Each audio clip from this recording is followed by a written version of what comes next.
Welcome to the Jake Blanchard podcast. Looking forward to an outstanding conversation today with Beth Shirley. Beth has developed an expertise as a pharmacist and as a certified clinical nutritionist. She's had over a 40-year career.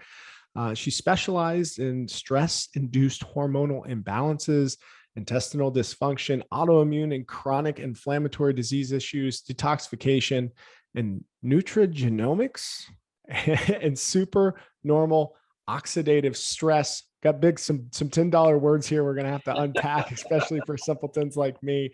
But over the last 12 years, Beth has spent time working with some of the leading thought leaders in the world around nitric oxide research, which is one of the main reasons I wanted to have her on, a topic that I'm super interested about. And so hopefully we can dive in to her knowledge and expertise around the applications of nitric oxide in patient care.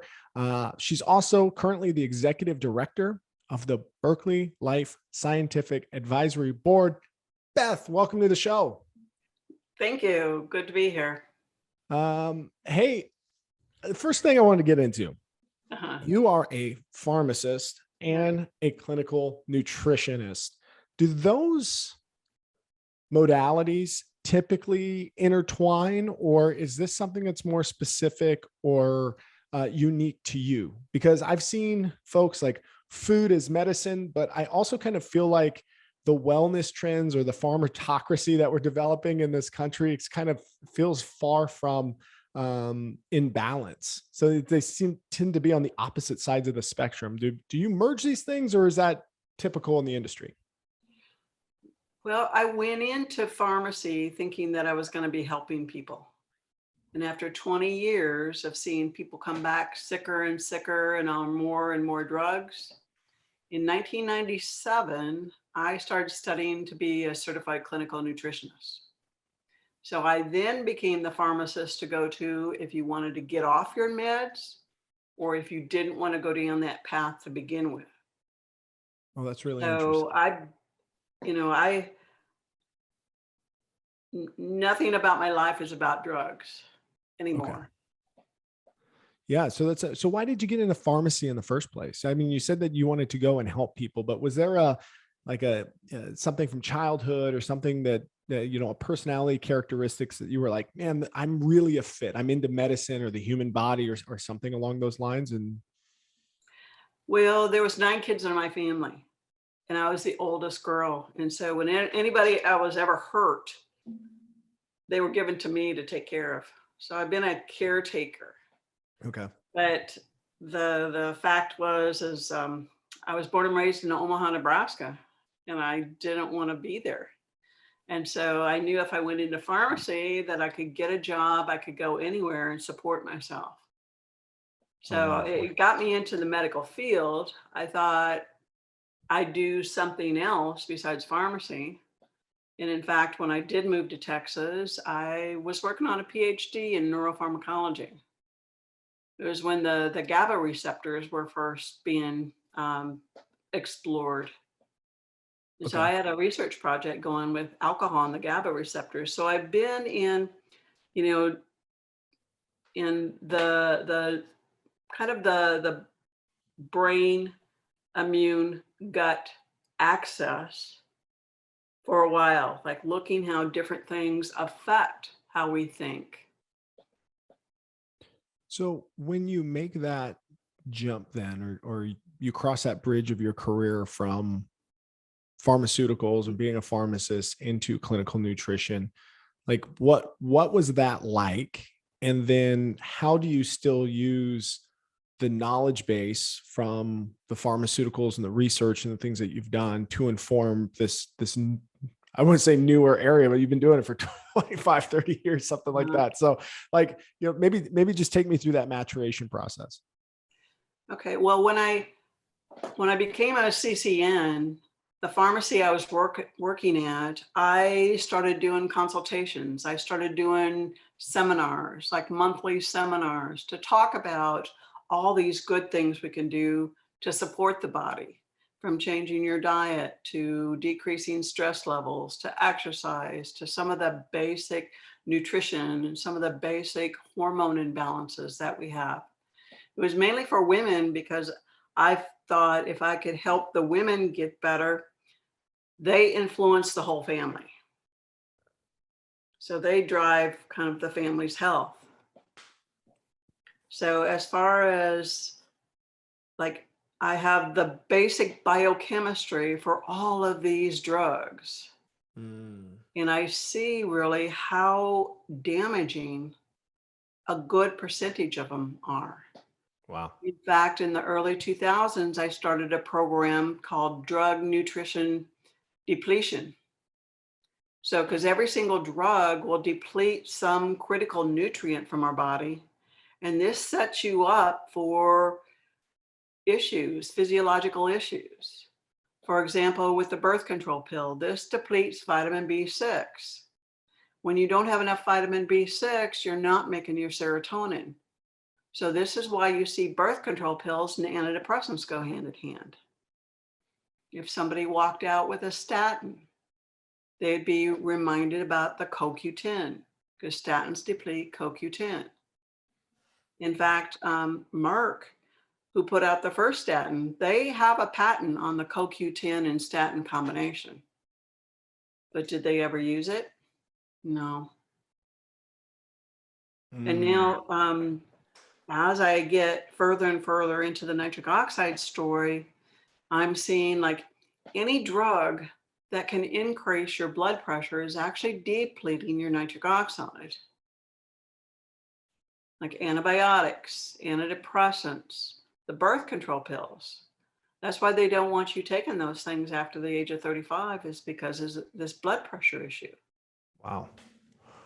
Okay, so there's a lot there as far as the the drugs and then as well as what they're depleting from the body. Let's just kind of maybe get a good foundation here. Some of the things that I touched on in the intro was stress-induced hormonal imbalances. And so if we could just start there and then just kind of make our way then to autoimmune and then maybe make our way then into say nitric oxide and the way that it's being used and researched today. I think that would be a pretty logical flow of the conversation. But let's start with stress-induced hormone imbalances. Like, what is that? I mean, it's in the name, but like, what is it really doing chemically in the body? And then, what's the traditional, maybe pharmaceutical way of approaching it versus what are other ways of diagnosing and bringing in an intervention around it? When you're stressed, the adrenals will put out a lot of cortisol, the stress hormone. However, all of our hormones come from cholesterol. They're metabolized in the mitochondria to pregnenolone. This pregnenolone is the mother hormone. It's the mother hormone of cortisol, the stress hormone, of testosterone, progesterone, estradiol. So when we're stressed, these adrenals will preferentially use that cholesterol to make the stress hormone instead of all of your other hormones that keep you balanced. So this was kind of the base of where I started my seminars, teaching women how they can modify that stress response in order to balance their hormones. Well, one of the things that you just mentioned, and I've known that cholesterol is a precursor to hormone development for a while, or at least, testosterone, et cetera. Like it's I think precursor is the right word, right? Right.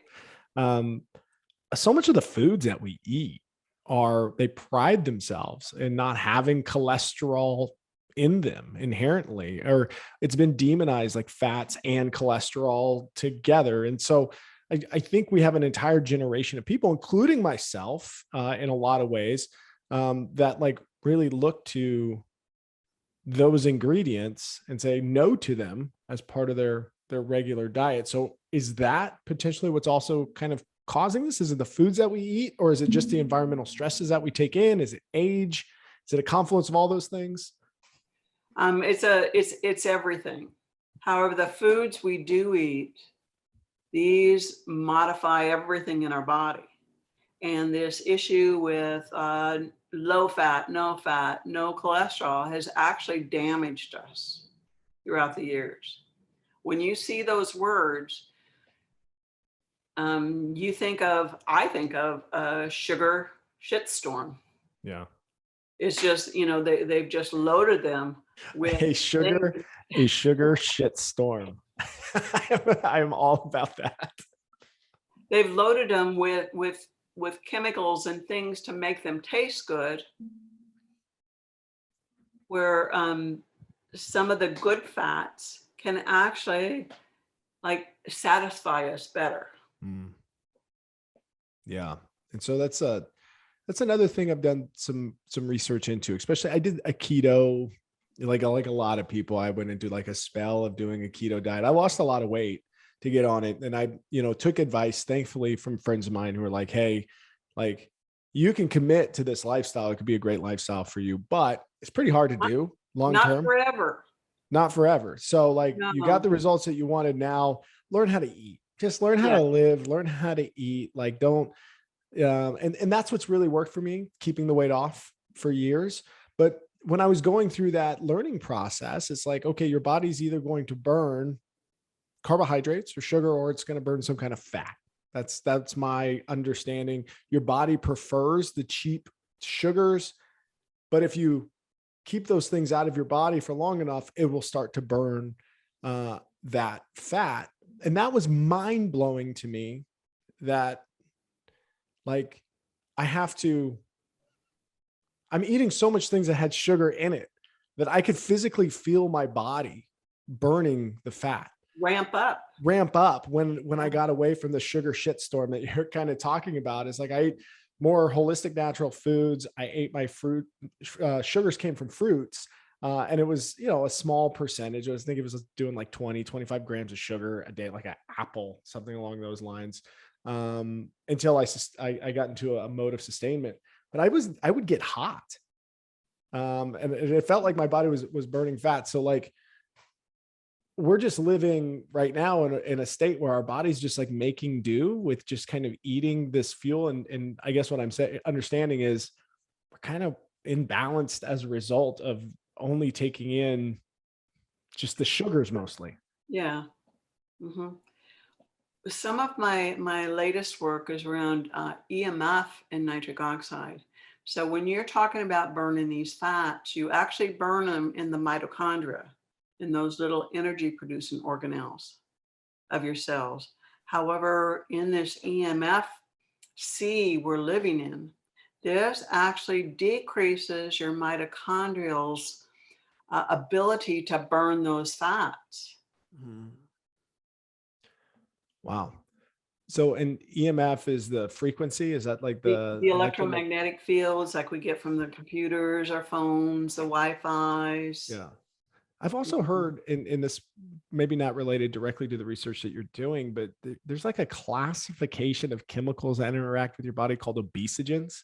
Mm-hmm. I heard that I had a guest, Mike Malter, he's a vice president of a company called Stream to Sea, and they make mineral-based sunscreens and personal care products. They're really mindful about estrogen mimickers and obesogen mimickers and those types of things that your body absorbs. So maybe you could expand on that a little bit. Like, is there like, that's a whole classification? These are those chemicals like the pesticides, like the chemicals they put in these sunscreens. All of these act like estrogens in our body. Mm. So these throw off, here's back to the hormone balance. These throw off our own natural hormone balance. And we become what's called estrogen dominant. And when your hormones aren't balanced and you've got more estrogen in relation to your other hormones, this is what puts on fat. So estrogen is the hormone that kind of gives us women our shapes. But when it's not balanced, we get way more of a shape. Oh, sure. Okay. That makes sense then. All right. So these chemicals have an estrogen-like effect. They can fit into those estrogen receptors and relay messages. Okay.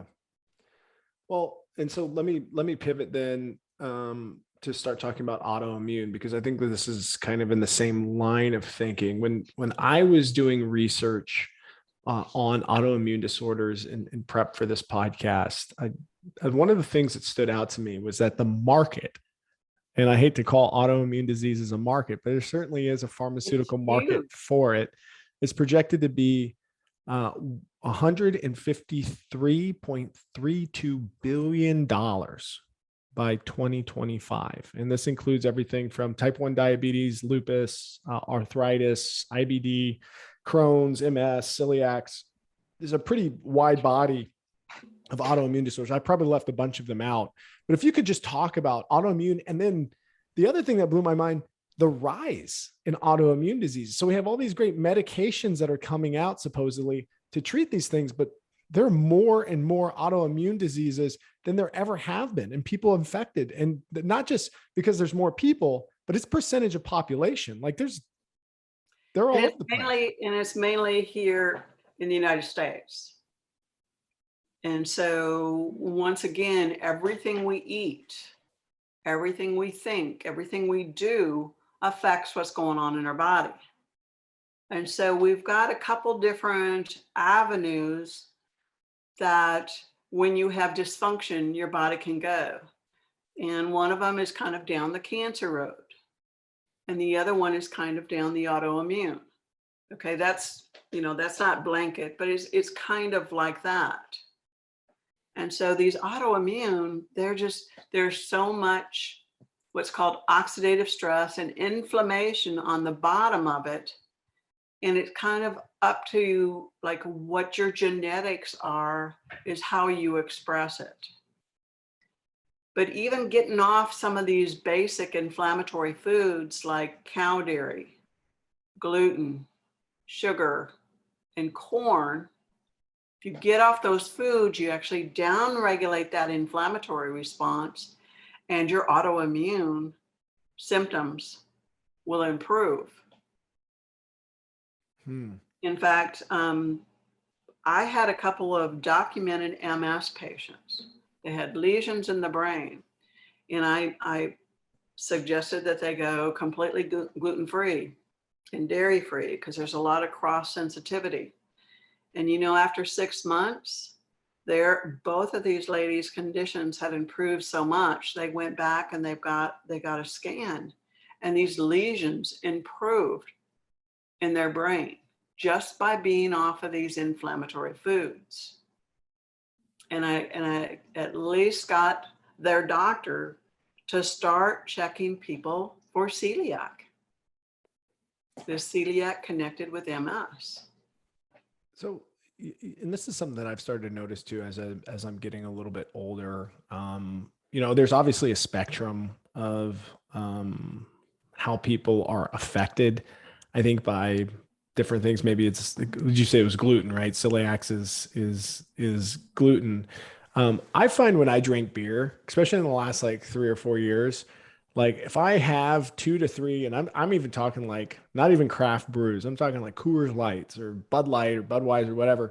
Like my stomach just starts to kill me. Like it's like, oh, and I get tired, and a little bit of a headache, a little bit of bloat. And sometimes when I eat, pizza especially, but sometimes hamburgers, things like that, I get really uncomfortable. And I've been attributing it to the fact that I'm getting older. And that's what a lot of people will say. Like, you feel like crap the next morning. They're like, oh, you're just getting older, whatever. But like these food kind of hangovers, especially because I don't eat a lot of carbohydrates during the week. And then over the weekend, we might be at a friend's house watching a football game, and I'll have, eat like an asshole, have 3 or 4 slices of pizza, something like that.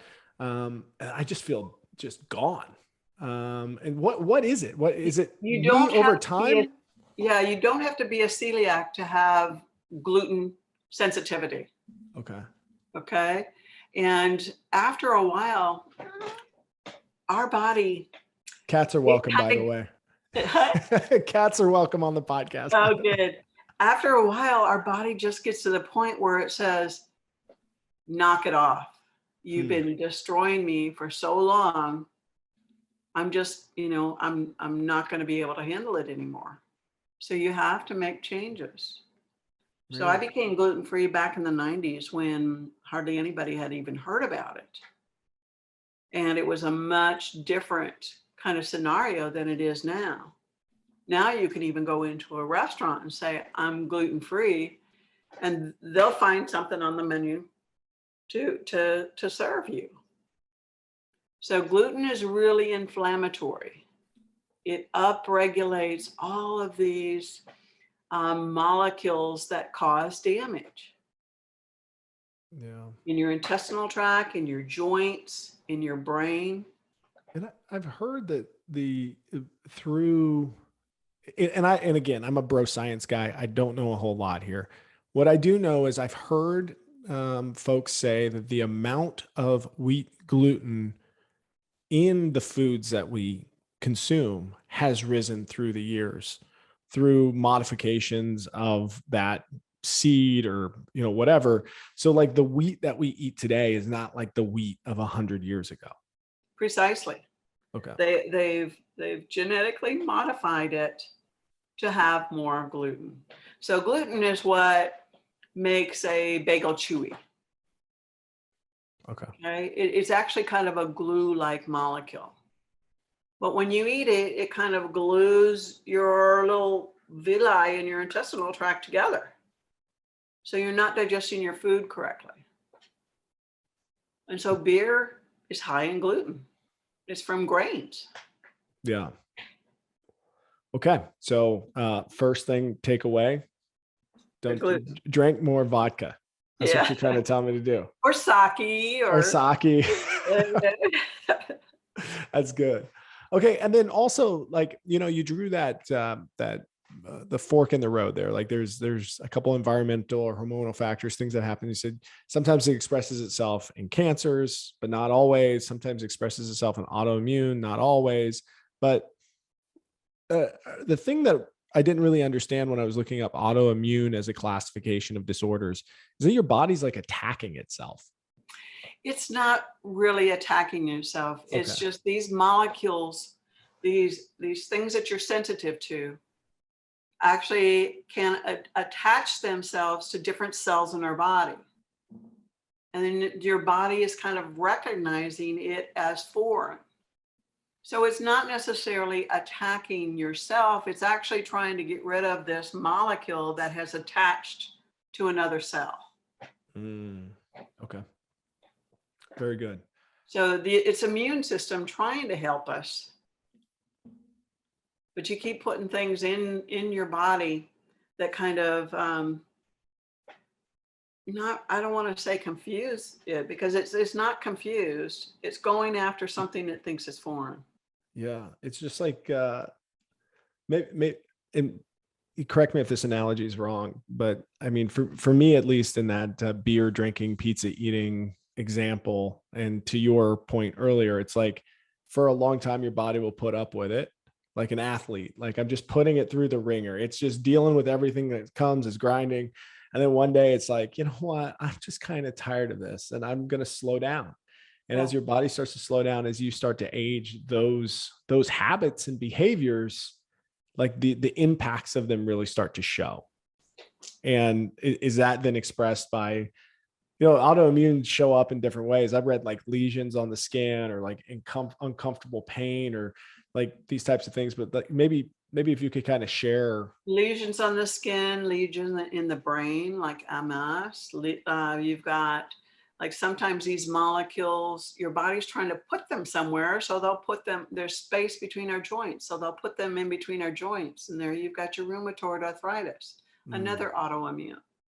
Yeah, So there's a lot of pills for rheumatoid arthritis. I saw that there's 75 or 76 different prescription medications on the market today for rheumatoid arthritis. So what they're doing is down regulating your immune system. Okay, so they're not getting at why this is happening. They're just suppressing the symptoms. Oh. You will never get better by just suppressing the symptoms and not addressing why you have this inflammation going on. And oftentimes, again, it's food, it's environmental stress. It's like looking at your life from a 360-degree view and understanding that what's going into your body, what's infecting your environment, and then how might that be able to, if you were to make a behavioral change consistently, impact the long-term quality of life that you have. Totally. Yep. Okay. Now let's get to the main topic here, because nitric oxide. Now, I reached out to you to have you on the podcast before we started speaking. I thought that nitric oxide was laughing gas. I don't think that. I think it's nitrous oxide. That's nitrous oxide. Nitrous oxide. We're not talking about that. We're talking about something completely different. So give us a foundation of nitric oxide. And again, it is not the same thing as the gas. So when you look up athletic performance and all this other stuff, don't get the terms confused like I did. Well, nitric oxide is one of the three main gases that our body uses: oxygen, carbon dioxide, nitric oxide, which is a nitrogen and an oxygen. That's all it is. But this molecule touches every single physiological function. It governs circulation and microcirculation, without which nothing would be able to be like delivered to cells. Your oxygen, your glucose, your nutrients being delivered to cells, and just as importantly, the debris to be carried away, the cellular debris. Because in life, there's always things being made and things being broken down, and you've got to clear away that broken down stuff. So this circulation and microcirculation, so cells can be maybe 2 cells, no more than 3 cells away from the end of a capillary. Okay. To be able to be fed and oxygenated. And so when these little microcirculation, these microcapillaries don't have enough nitric oxide, they shut down. And when they shut down, all your cells don't get fed. And when they don't get fed, they die. So maybe like a microcosm of this is like getting into, when you get into cold water, like your hands turn white, things like that. Is that and of course the circulation comes back into your hands, but like that is a lack of transfer of say oxygen or nitric oxide and those types of things? Or am I oversimplifying? Well, you're shutting down the circulation. Okay. It's called like ischemia. Ischemia means you're not being able to deliver all those things to the cells. And then when you get warm again, it's called reperfusion. You're reperfusing all these cells to help them live. Okay. But so it touches everything from your blood sugar, your glucose. There's a receptor called the GLUT4 receptor that requires nitric oxide in order to bring glucose into the cell. Okay. So it's required for sex. I was just about to get into that because through my research, I think one of the more famous applications of nitric oxide is that little blue pill. Right. So maybe expand because now whoever's listening is their ears peaked up. They're like, hold on, sexual performance. Wait, what's going on? Like, okay, this is a really important thing. And then now they're putting down everything that they're doing currently, and they're listening into the podcast because, we're talking about sexual performance now. So how does it apply to sexual performance and maybe some of the literature around it? So ED, erectile dysfunction, is ED, endothelial dysfunction. And those are the cells on the inside of your blood vessels. So if you're having any kind of sexual dysfunction, this is actually one of the first signs of cardiovascular disease. It means that your blood vessels aren't healthy. So these PDE5 inhibitors, like the Viagra and the Cialis, they allow this nitric oxide to hang around longer. They do not cause the erection.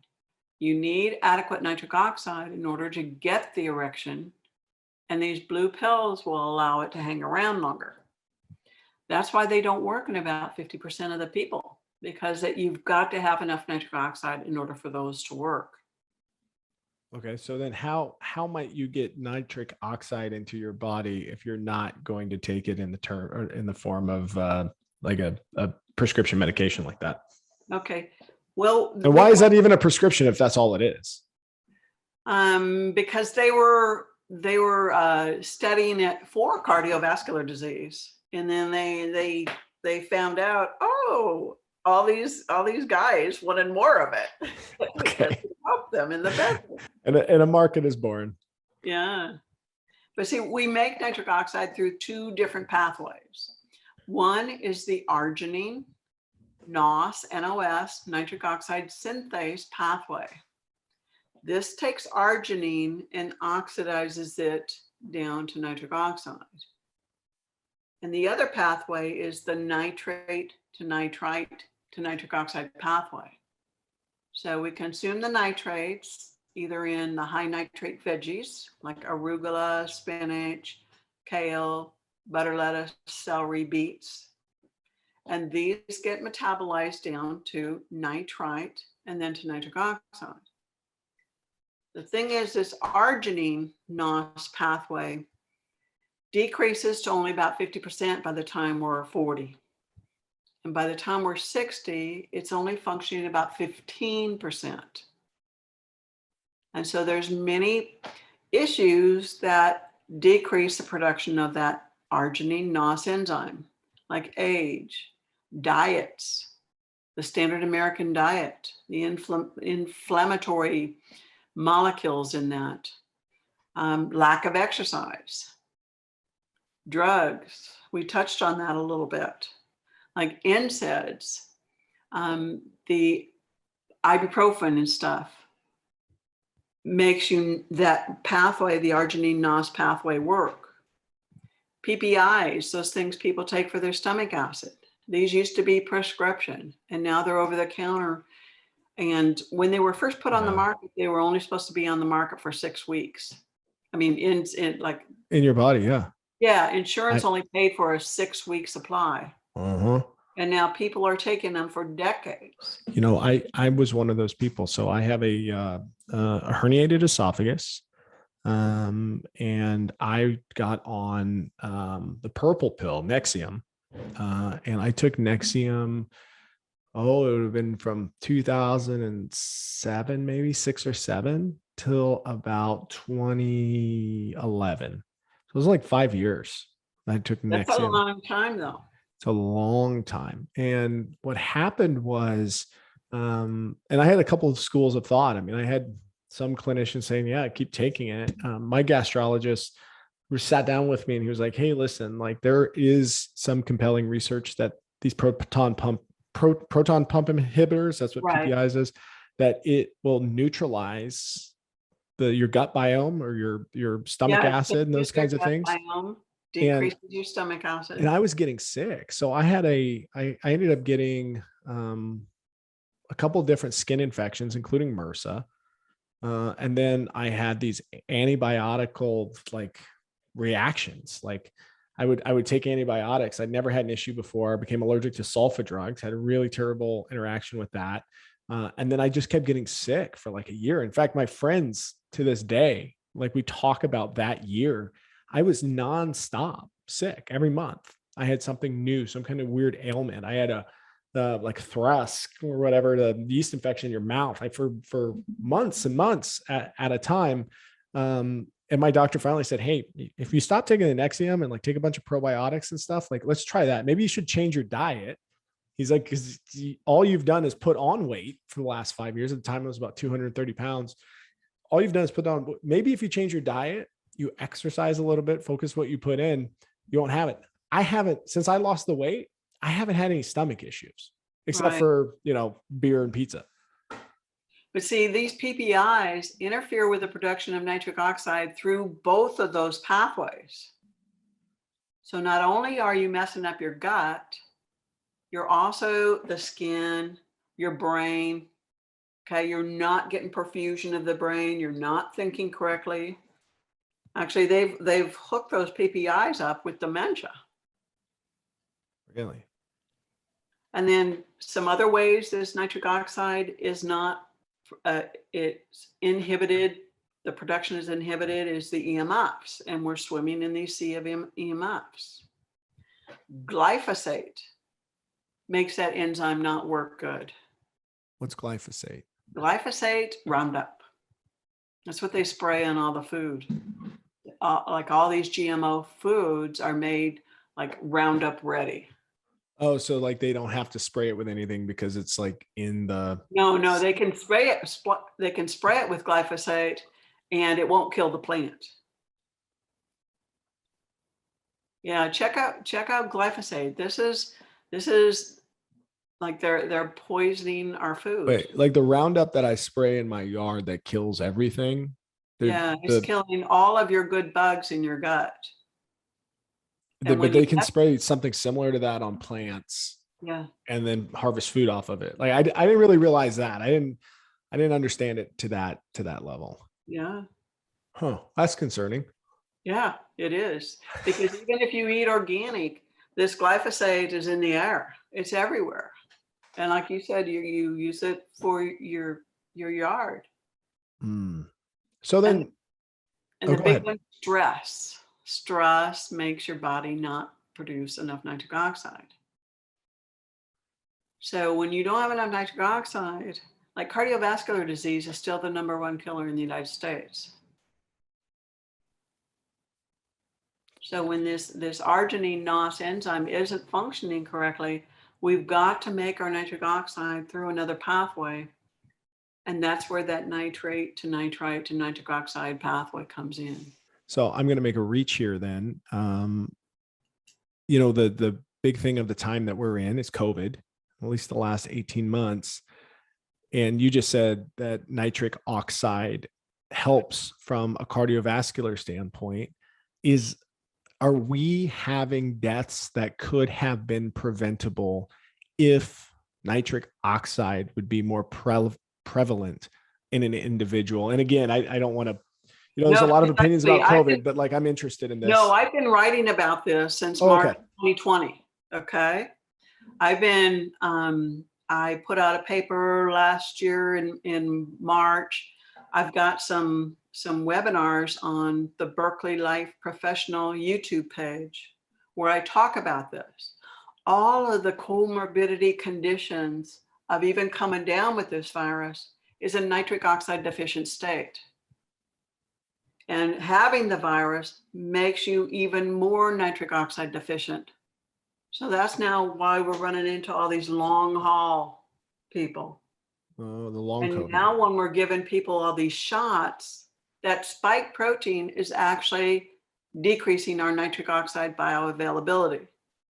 So that's why we're seeing all these little blood clots, because nitric oxide affects blood clotting. It decreases platelet activation and aggregation, and that's a fancy word for blood clots. So nitric oxide is part of our immune response. So it helps us fight things. But it's also part of the circulation and microcirculation. So if this is not healthy, our immune cells can't get in there and fight and do what they need to do. So is this a fact that's then widely accepted by, I would call it Western medicine or traditional medicine, those types of things? Are we seeing folks combating the lack of nitric oxide in an individual's body as part of standard COVID treatment protocols or prophylaxis before, as from a recommendation standpoint, or post-treatment and the recovery, or is it not even really being talked about? There are some studies using nitric oxide. However, it's not used in standard protocols at all. There is a company that has a nitric oxide nasal spray for this, but it's not available in the US yet. It's called Sanitize, but it's available in Israel and I think the UK. And they are using this to prevent like the virus from getting into that mucous membrane. But this is kind of like how I've been helping people, like prevent, recover, and now recover from the shots, because this is decreasing that nitric oxide even more. But we need there's a lot of things you can't patent. And if you can't patent something, then the pharma isn't interested. Yeah, that's a concern that I certainly have as well. And that um and I don't have a dog in the fight. I'm one of those people who likes to do research. Like I hear one side yelling that, say, a drug like ivermectin, for instance, is a horse dewormer. And then I hear on the other side, or people stand on the other side of the issue and say, hey, this has been a drug that's been available for humans for over 40 years. It's on the list of like mandatory medicines to have. It's an antiviral. It's fought Spanish flu and all these other viruses over the years. Why wouldn't it also have a logical place to potentially be used as part of a treatment protocol? So like the opinions are so polarized, because like I can understand why people feel in a way that, yeah, if it's working in other countries, or if it's even working here, why wouldn't we use it? And then there's this other side saying, no, it's this horrible medication that's obviously It's not. won a Nobel Prize as well. Yeah, it's very, But very it's because safe. it's generic. And that's the incentive model that sits on top of this, is like all these strong opinions from individuals who don't have anything to gain are being shaped by organizations that have everything to gain to get you to feel that way about it, because the drug doesn't hardly cost anything. Exactly. It's a scary incentive system that currently exists around pharmaceutical drugs, because then you have to apply that to almost everything. That same logic. They're running the world. They're running the world. At least right now, right? I mean, in over the years, it's been different industries, right? It's, big oil for a number of years. It's, and there's chemical companies. Whoever works close enough with politicians tend to be able to make some of the rules, at least anecdotally. I'm not saying that Lots of rules. Allegedly, but we're just kind of living in a really interesting, really strange time to be alive right now. So with the information that you provided here, right, and kind of the outlay of the burning platform, hey, there's these things that are in our environment and the foods that we eat that can cause all sorts of conditions, whether it be autoimmune or comorbid conditions that have a negative impact, especially when you compound that with taking on a viral load and becoming sick. Here's this thing, nitric oxide, that is available. How is it available? How do people get their hands on this? And then what's typical protocols for taking it? How do people take this or weave it into the fabric of their life? Help me understand a brighter future with nitric oxide. Okay. Well, Berkeley Life Professional is a nitrate-based product. And 2 capsules of the Berkeley Life is approximately equal to the amount of nitrates you get in 5 ounces of spinach or 7 ounces of beets. Okay. And in fact, the DASH diet, the dietary approaches to stop hypertension, has about 12 to 1,500 milligrams of nitrate per day. And that's how it stops hypertension. So 2 capsules of the Berkeley Life will give you about 320 milligrams of nitrate. So you're not going to, people always ask, can I get too much of it? If you can eat a big spinach salad or, a servings of beets, you should be able to take it. Okay. But unlike with the vegetables, you never know exactly how much nitrate you're getting, because different growing environments will produce different strengths of nitrates within the foods. Okay. So this is like a standardized dose. And usually I like to see people take 2 capsules once a day, unless we're doing something specific. So if we're trying to get off blood pressure medications or not going to go down that road, I'll have them take 2 capsules twice a day. If somebody's got a lot of oxidative stress or inflammation, I'll have them take 2 capsules twice a day. If you want this for sex, take your regular 2 capsules in the morning and add another 2 capsules about an hour prior to sex, for men or women. Us women need nitric oxide down there in order to be able to respond, to feel. And lubrication is nitric oxide mediated. So as women, if we can't feel and we're not lubricated, do you think we really even think about sex? Probably not so much, Probably not so much. you know? So both men and women need it for good sexual response and function. Yeah. No, there's a there's like an immature 12-year-old inside of me right now making all kinds of like like light of the conversation. But it's definitely, it's a serious topic. It's a serious topic for couples too. I think as you were just talking, in kind of putting that outlay out there, it's important for couples. It's important for women as well, which I had not, selfishly, I had really put this in the category of this is going to benefit men, but hearing that impacts women as well. There's probably a lot of relationships out there that the love has faded in the relationship. And I wonder Because how the intimacy isn't there. right. And I wonder how much of that has to do with maybe a lack of nitric oxide and not having like the actual chemical precursor to the, getting blood flowing in those areas of the body. Exactly. And nitric oxide has like when you deficient in nitric oxide, this causes increased anxiety, increased depression. So by optimizing your nitric oxide, people feel better. They're not so anxious. It actually improves what's called neurogenesis. This is a rebuilding of the neurons in your brain. Okay. So a lot of us we're not so afraid of getting old, but maybe we're afraid of the losing our mind part. That's me for sure. I have a terrible memory. That's a topic of conversation in our household as well, is like, I can remember a lot of facts and things that I'm like truly interested in, but like, there's not a day that goes by I don't lose my keys.